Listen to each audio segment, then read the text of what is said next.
The Trojan Altercation, or Song of the Wandering Loudmouth, a fiction.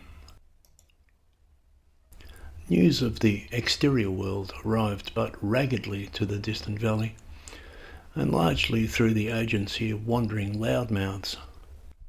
This class of vagabond, delirious from oxygen deprivation after crossing the high mountain passes, overstayed their welcome, but during their visitations imparted tales and news of events and loose-tongued renderings of the mad doings of men far away.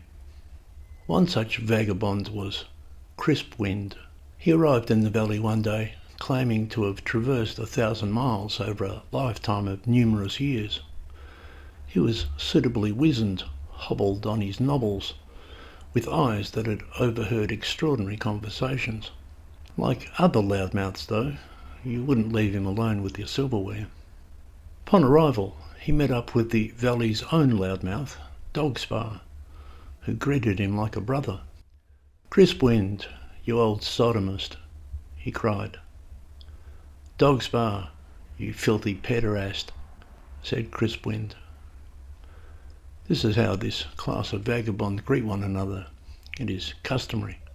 They hugged. "What's been happening?" then began Dogspar, inviting the wanderer in and himself keen to overhear some new conversations. Crispwind, like most loudmouths, had big ears. He listens to the gossip and banter of market squares, as well as the ranting of village idiots far and wide. It gives him an overview. He promises that he will alert Dogspar to the to's and fro's of kingdoms and the stories worth repeating along the way. "Where were you up to?" he asked, and said he would fill Dogspar in on the rest. The world had grown old in the meanwhiles. The distances of distant valley make for piecemeal reporting. "The last thing I heard," said Dogspar, "the Mycenaeans had just invented bronze." "The Mycenaeans?" said Crispwind. "So you haven't heard about the Trojan Altercation then?" It had been a while. "The Trojan Altercation? No. What was that?" "Everybody's been talking about it," said Crispwind. "Have they? It happened a while ago now. You're out of touch." Dogspar would readily admit it. He was keen to be informed. "What happened?" he asked. "An altercation," said the visitor. "Yes, but what?" "It started," said Crispwind, "when Perry Alexander, the Trojan pretty boy, was staying at the house of Menelaos and his wife Helen. The goddess Aphrodite came over when Manny was out and caused a world of trouble." "Aphrodite? So there were goddesses involved?" said Dogspar. "Oh yeah, Aphrodite, Hera of the hairy arms, Athene of the palace, all of them," said Crispwind. "And the gods. It escalated quickly." "But Aphrodite," said Dogspar, raising an eyebrow. "She is mighty and quick to punish." "In this case," Crispwind went on, "Helen said hell yeah and headed off with Perry back to Troy's house. The father, King Brian, knows that Menelaos will come to fetch her back, but he is too beguiled by Aphrodite's big-titted mischief." "Dastardly," Dogspar agreed. "So," says Crispwind, "Manny's brother, Ugly Memnon, gathers up the Argives." "Who are the Argives?" "Well, they're the Dannans, because they're all descended from Dan. But they're also called the Attackians, because they attacked Troy's house." "Confusing," says Dogspar. "It is, but bear with me. This is a story they're telling all through the Purple Mountains of the West. Once you hear this, you'll be up to speed. Loudmouths aren't really storytellers. They're just loudmouths. They're after any tales and tidbits they can trumpet on their travels. They feel no obligation to keep a story straight. One day," says Crispwind, "Ugly Memnon steals the girl prize of the hero of the story, Axel Achilles, and his good friend's Paddy Troclos. Axel says he's going home.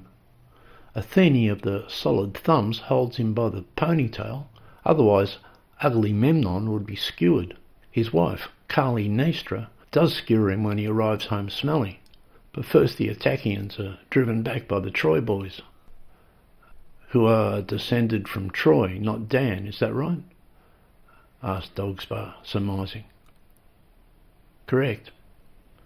Ugly Memnon gets Odysseus to try to flim-flam Axel and Paddy to join their quest for Hell Yeah Helen again. Paddy poses as Axel to frighten off Hector, the Trojan horse trainer, but Hector pokes Paddy's liver out with a spear. Now Axel Achilles gets new armour from his mother, Wet Thetis, because Hector stole it from Paddy Troclos.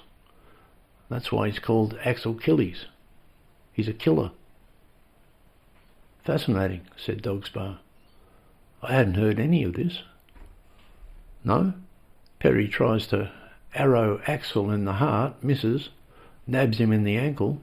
Axel jumps in the river, but not before putting an end to Hector's horse training days. At this, Crispwind paused and looked up solemnly.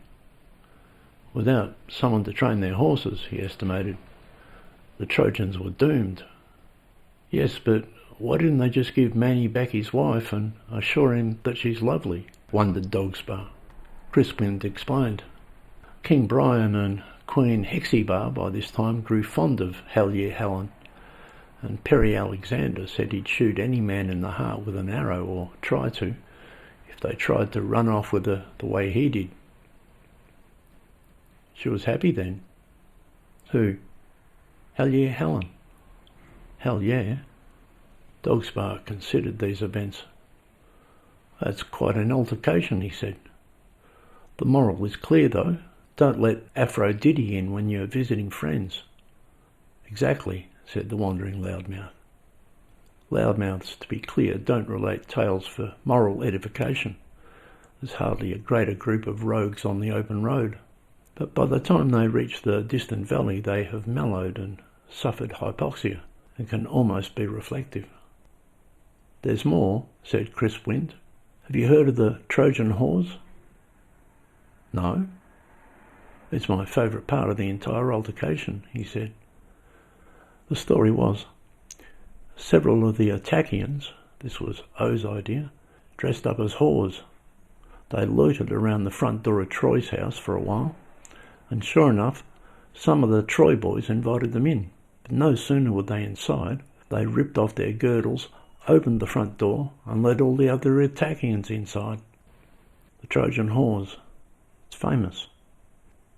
I'm glad you filled me in, said Dogspar. That's not the sort of story I like to be without. He could see himself retelling that part of the tale many times. What happens to Hell Yeah Helen, he wonders. Well, she goes back to Manny's place while the Attacians trash Troy's house. One of the Trojan princes, Aenus though, escapes, goes to Italy and invents the Romans. Dogspar looks up. The Romans? I think I've heard of the Romans. Didn't they fight the mighty ninnies? No. Sons of the Trojan Aenus, said Crispwind. They fought the Greeks. Who are the Greeks? The Attacians. And the Trojans. Dogspar did his best to follow. But Manny and Hell Yeah Helen patched things up, he said. They did. Odysseus drops in to see them on his way home, but he infringes the Sea Lord Poe's siphon, who waylays him for another 10 years. Meanwhile, his wife Penny is knitting him a homecoming scarf, very slowly, but everyone says he's shacking up with a witch on an island. Pallas Athene steps in again, dressed as a sheep. A sheep? That's the way I heard it, said Crispwind. Anyway, O kills all the interlopers and anyone who ever put the hard word on Penny, pats his dog, greets his son Terry Marcos, and then he and Penny make love under a magical olive tree. That seems like a commodious conclusion. You haven't left anything important out, have you? Asked Dogspar. Only the bit where Wet Thetis has heavy Festus make a shield for Axel Achilles. In his workshop? Yes. Where he beats out all the trinkets that amuse the gods. It was the mighty ninnies who invented bronze, you know. It was the same shape as the world, this shield of Axel Achilles, said Crispwind, explaining, and so Hector couldn't get around it. Well, that was enough for one day. The distant valley was routinely sedate. There were things to get loud about, but nothing too unexpected. The local Loudmouth gave it all a lot of thought. This Odysseus, Dogspar said. What did they say about him? Well, they said that he is wily, said the visitor, and violent. Once he struck a giant in the eye with a safety pin. He turned all penny suitors into sausage meat. His best friends call him Sacker of Cities. I can see, said Dogspar, that there is a small library of stories told around this Trojan altercation. I want to hear them all. This was all because the mighty ninnies invented bronze, was it? More or less, said Crispwind. Loudmouths brought loudmouthed historical perspective to lands like Distant Valley, where the tides of innovation and wider strife are held at bay by altitudinous mountains. Sure enough, Crispwind was delirious on oxygen deprivation, and it was possible he was rubbery on some details. But his journeying had been prodigious. You could tell from his hobbled nobbles. Dogspar thanked the visitor and called him a disgusting old pervert. Crispwind replied by calling his host a dirty catamite and said it was always a pleasure to meet a fellow loudmouth. I haven't wandered much beyond the valley for a long while, Dogspar admitted, but then he said that the Trojan altercation might give him new material and reason to go back on the road.